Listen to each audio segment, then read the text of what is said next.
Now, my first update that I want to do is about Xena. We named her at work, to be honest. She came to me on a Friday in the morning, and we didn't know exactly what her name was or what to name her. The person that had her before me had her for about 6 months, and like I said, people, do your research. Their family decided that they no longer wanted to care for her, and they figured that she would be able to survive outside, and they let her stay outside for over maybe a week or so, maybe a little more. I'm not exactly sure how long that was. It was kind of like a little window before I asked about her again. And by the time I asked for her, it was a little too late. She was already outside in the cold. I believe our weather here at that time was about 32 degrees. And I know, I honestly thought that she was dead. I didn't think that she would survive. But I guess bearded dragons, they normally tend to find an area where they can stay the warmest. She eventually got found near a pool motor, and was brought to me the following day. I do have to admit, she wasn't the healthiest. She was very thin. She also, her back was completely burnt from the cold weather. You can see like burnt marks down through her back, all around her head. And not too long ago, I think about a day or two ago, she got a huge bath because that was her first shed. And she is completely healthy. She has gained weight. She looks great. She eats well, and I will be posting videos on how she eats. And she just looks absolutely great. We bathe her as often as almost every week. Maybe twice a week, depending on the week, and if she's shedding or anything like that. But she's extremely healthy, and I'm very happy that we have done this for her. She has been my life and soul, and I feel like I have been rewarded with such wonderful animals, and I think that I'm definitely I want to definitely stand by them and take care of them as best as I can. I wish that I can take them all in, but I just don't have a lot of room. I wish in the future maybe we can get like a building or something like that so we can have them all in there, but right now my house is just not huge enough for all of them. But as wonderful as she is, she never once hissed at me. She never once tried to bite me. She never once attacked me. I'm not sure if she was held much when she was with the last family. I know that the other bearded dragon that they had, he said that apparently he just got really thin and just died. And when I asked him about the lighting in the tank, he did not have it. I do want to emphasize how important it is for you guys to have proper lighting for these animals. You need a UVB and a bulb and a basking bulb for them. Do not expect them to survive if you guys have no lighting for them. Don't just throw them in the closet and turn the light off. It's just not going to work. They're going to die or lose a limb or lose their tail or just, I don't know. The obvious will happen if you do that. Now, I believe Xena's about 3 to 5 years old. I'm not 100% sure, and the people before me did not know either. I'm guessing that they found her off of Craigslist, or somebody just gave them to her. Or sorry, somebody just gave her to them because they just didn't have any information. He didn't really know what I was talking about when I asked him the different questions, and it really worried me a little bit. But I feel like if you guys are going to get a pet, please make sure that you are 100% aware of what it needs, what it requires. Don't just go out there and buy whatever, because you'd be very surprised that you may get yourself into something that you just can't get out of. And to be honest, they don't deserve that. They don't deserve to be mistreated. They don't deserve to be neglected, and they don't deserve to just sit in your house and do nothing all day. You have to interact with them. You have to be a part of their lives. You know, we took them out of their habitat. We need to make their habitat, you know. Just be very responsible. Know that, you know, they come with a serious amount of things. I do want to mention that feeders are very expensive. So if you're not breeding them yourself, just be prepared. Do not just go to the store and buy them. Petco and PetSmart, unfortunately, I don't know if I can mention them. They obviously sell them by each cricket. They don't sell them by the bulk, and it ends up getting really costly after that. So just make sure you go online and you find a wholesale person who's willing to sell them as a bulk. It's a little cheaper that way. Or you can just start breeding them yourself. There's a lot of how-to YouTube videos on feeders, on discoid roaches, on crickets, on superworms. I wouldn't suggest mealworms, but I know a lot of other people use like hornworms, and I don't know what else they use, but they use other things. You know, I just stick to my superworms, I use to my crickets, and I also stick to my roaches. I bought a complete starter kit. I should be getting in the mail. And I'm gonna kind of do like a little video on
Hey guys, for those who don't know me, my name is Gabriella.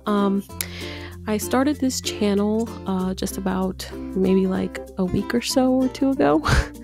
I got my first video out and it was about my first 2 bearded dragons. They're the reason why I actually started all of this.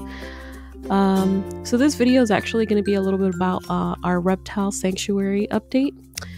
Just more information on what we're trying to do and how we're trying to do it.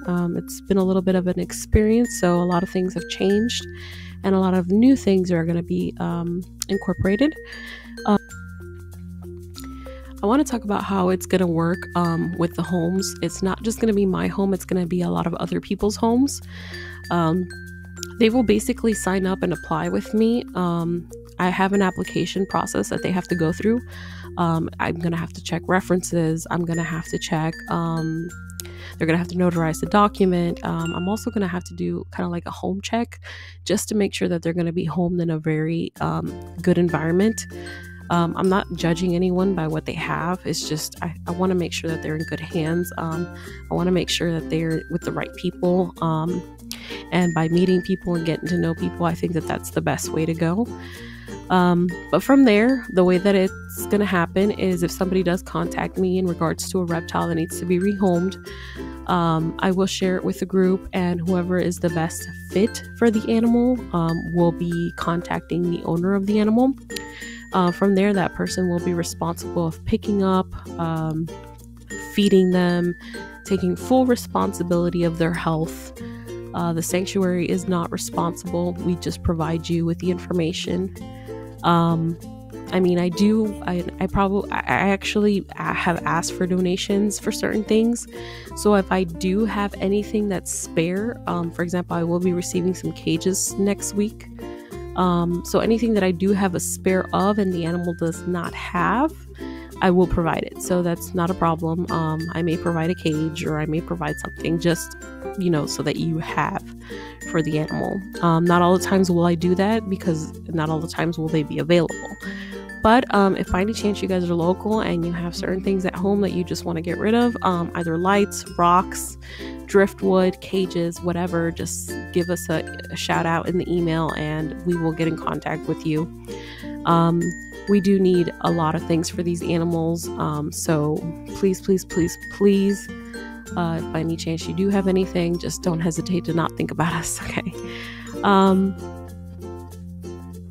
So once the animal is rehomed, I will do series of checkups on them, approximately at least for about a year. And that's just to make sure that they are in safe hands, that they're still there with the person, that they haven't been sold, they haven't been flipped for money, they haven't been abused. I just want to make sure that the person who provided us with their information actually made the right decision to contact us.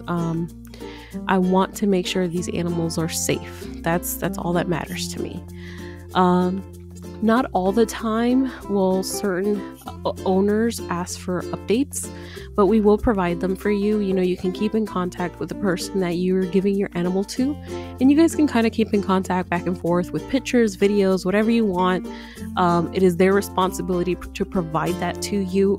They will see that on the application, so there is no ifs or buts about it. So just make sure that if you do want it, you request it beforehand so that they are aware that they have to give you all this information throughout time.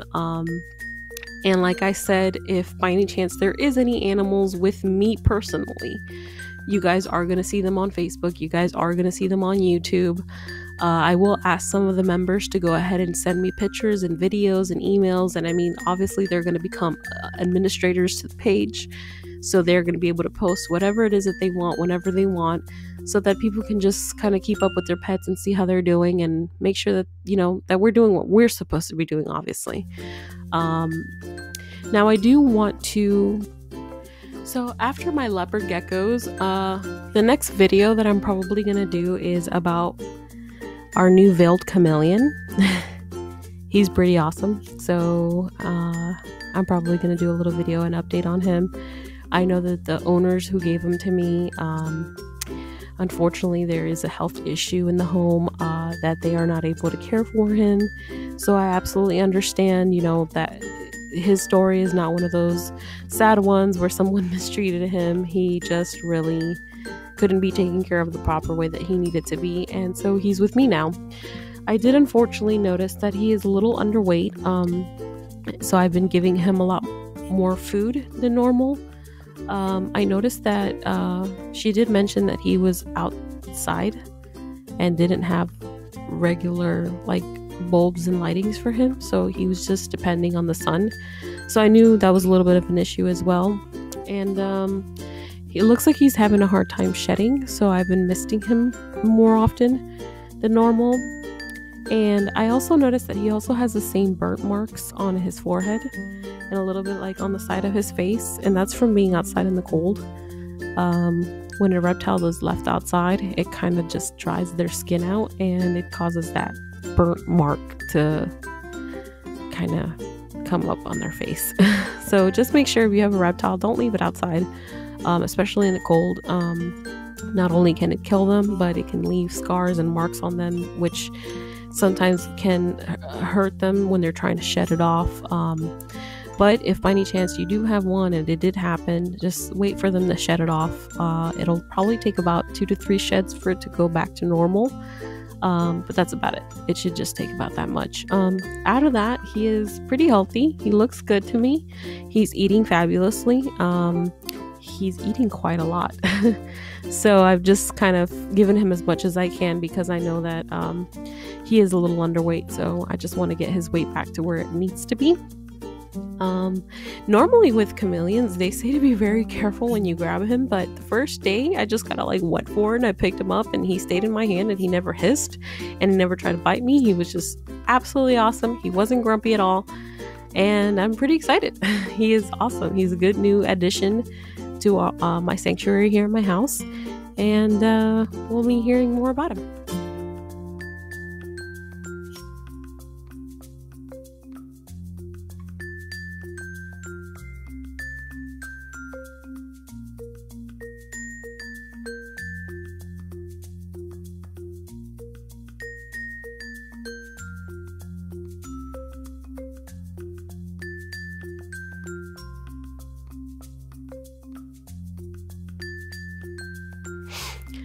So just a fun little note. Today I came home and I brought a new little friend. It's my little hedgie, my hedgehog. I just got a new hedgehog. I don't know what to name her.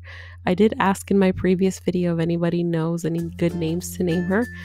So if by any chance anyone's interested in giving me quite a few little ideas, go ahead and leave it in the comments below, or send me an email, or say it on Facebook, whatever you want. I just know that I need to find a good name for her. I just have so many names that it's really hard to just give an animal a name. So I figured, why not have YouTube help me? So I just wanted to do one last little video of me holding Xena. Me holding my little girl. My little girl. A little girl. You're so cute. You're my pretty princess. Yes, you are. You're so pretty. You're such a good girl. Good to see everybody. Say hi, everybody.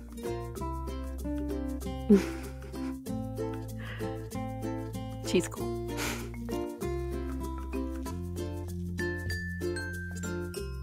Hey guys, so my microphone is like over there, so sorry if you can't hardly hear me, but I decided to bring these little guys out just so they can say hello. Here's this is Capricorn. This is my boyfriend's little girl. I don't know if you can kind of see her. She's so cute.